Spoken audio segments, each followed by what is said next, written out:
زمونږ سلف چې د دین مشران د چې به یو بل سره مخامخ شو نو د یو بل ناس به دا تاسو کو چې مرګره د ایمان څه حالت ده زیاتیږي او کمیږي افي زیاده ام فی نقصنا نن موږ تاسو خم موحدین مرګریو خو کوم د سیو مرګری ته وي چې پلاني ایمان دې څنګه کته یو کبرزي ولې وای به تاسو زبې دین ښکارم په دې ته پوس باندې دغه کیدا جنگ جګړې کوي او زمانہ ډیره بدل روانه ده ازمن یو مرګری واخه به ویلي وای په خوا چې به خلک د خلکو سم خاموش شو دا ته پوس وکاو چې ایمان زیاتیږي او کمیږي وای به ته زمانہ روسته ته پوس بدل شو چې دا چاکره به څوک ورغه او ته ویل به چې زاړه څنګه دی او دا واړه څنګه دي ما شومان او غټ څنګه دي وای اوس دغه شیم پاتې شو و چې رسیدلې نه سندستیو ته وای نری او غټ چارجر به یو کنه وای خصله ټوله چارجر ته ورسېدا دا چارجر ختمه کړي د ایمان له چارجر ورکول غواړي سلف بداته پوس کو چې د ایمان په زیادت کې دی او په نقصان کې دی او کدا ته پوس نه چاو کنو بده مګړی جنگ مسمه کوي نو د سیمه چې الحمدلله علی کل حال اللهم زدنا ایمانا الله زمونږ د ایمان زیات کی یا الله زمونږ د ایمان د زیات کی لکه د خلکو د بلډینګونو چې دا کټیږي الله زمونږ د ایمان د دین اسمان ته ورسې رب العالمین ربنا لا تزغ قلوبنا بعد اذ هديتنا وهب لنا من لدنك رحمه انك انت الوهاب نبی سلام بویل اللهم زدنی ایمانا اللهم زدنی علما اللهم زدنی یقینا دغه سخت دعاګانی کول کله چې ایمان زیات شي به د شیطان ته وخت نه تیریږي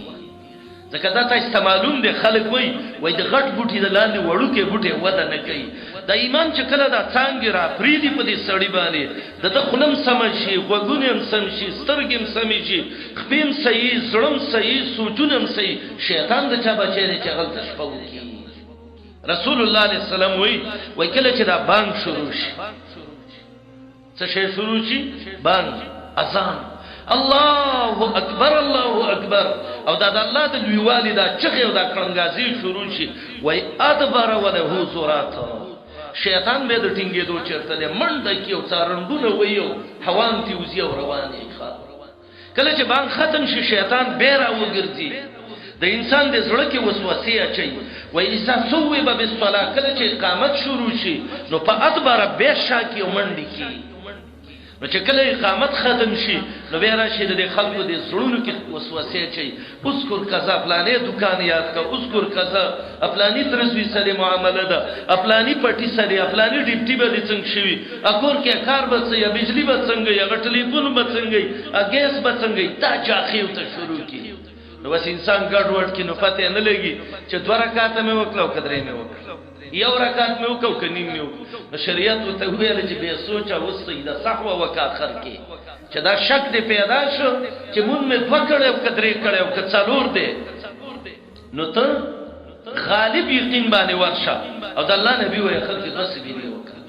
د سجدي مې ولې وکړل دا د شیطان نه کې دې کوي نو ته چې پوره ایمان کله شروع شي نو الحمدلله سبحانه و تعالی به شیطان وخت نشي تیرولای مسلم حدیث راوړی دی صحابي وایي منګه تلیو یو شړې صحرا ته ویل دا شپراله وای د شپې ناڅه په یو دیوال را باندې یو چا واس وکړ او زما نوم یې یاد کوي مړ وای به شپې چیرته زیرا کوي د څه ویلو د پیران دي ویراله مو دغه مې د خبره مې وکړه پلار ته وای پلار راته ویل چې بچی کما ته پته وي تاسو سپیخي کیږي مان لګلې و جناب رسول الله ته مې ویلې پلار وای هغه ته ویل چې د څه جاخی نه نو په اذان کوي اذان چې کله شروع کوي به دغه ځکه شیطان وخت نشي تیرولې الحمدلله د الله دې نوم کې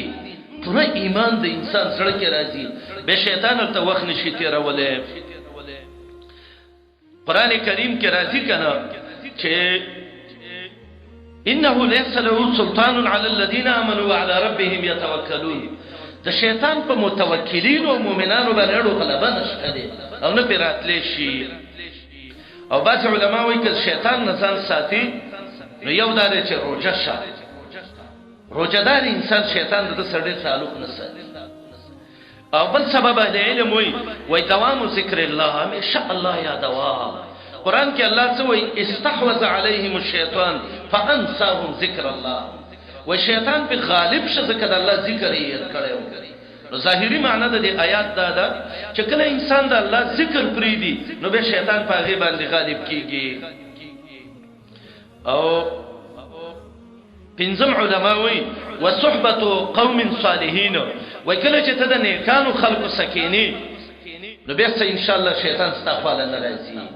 ځکه کله چې د نیکانو مجلس کې ناشته هغه د الله د علو د الله د فوقیت د الله د رحمتونو او د الله د قهر او د الله د عذابونو خبرې کوي نو دا شیطان د الله په فضل د سی ودی کیږي لکه وسپنه چې کله سوان ته ونی سی دا سی وي نو شیطان تشپنه کیږي.